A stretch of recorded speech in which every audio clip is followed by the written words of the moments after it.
যেহেতু আমি সায়েন্সের লোক, আমাকে সায়েন্স যখন পড়ানো হয়েছিল, ফার্স্ট জিনিস আমাকে বলা হয়েছিল, before solution understand the problem.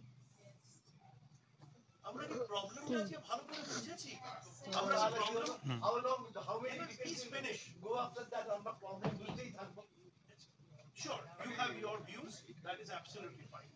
কিন্তু আমি মনে করি আজকে যদি আমরা প্রবলেমটা না বুঝে, where the source of the problem না বুঝে আমরা যদি আজকে এগিয়ে যাই, আমাদের কিছু হবে না।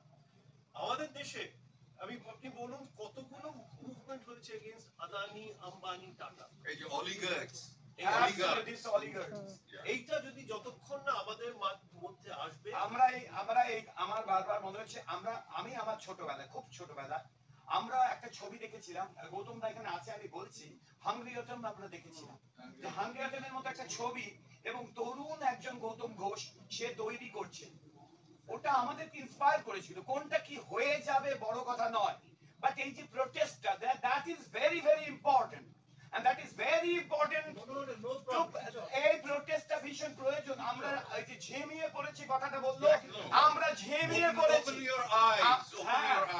এই আই ওপেনটা না হলে আমরা শুধু কথা বলে যাব, আমরা সেই কথাগুলোই বলে যাব যে কথাগুলো বলে আসি আমরা বারবার, যে কিছুই হবে না, কিছুই হবে না, কিছুই হবে না। তবু এখানে দাঁড়িয়ে আমার মনে হয় বেদব্রত একটা ছবি করেছে, না আপনাকে বলছি না, এটা আমি আমার নিজেকে বলছি, আপনার সঙ্গে বলছি না, আমার নিজের ভেতরেও যে ডিসপ্যারিটিস গুলো দেখি, চোখের সামনে যা দেখি, সেটা দাঁড়িয়ে যে প্রোটেস্ট গুলো ভেতরে আসে, সেগুলো উগরাতে পারছি না কেন, সেই ভয়টা লাগে।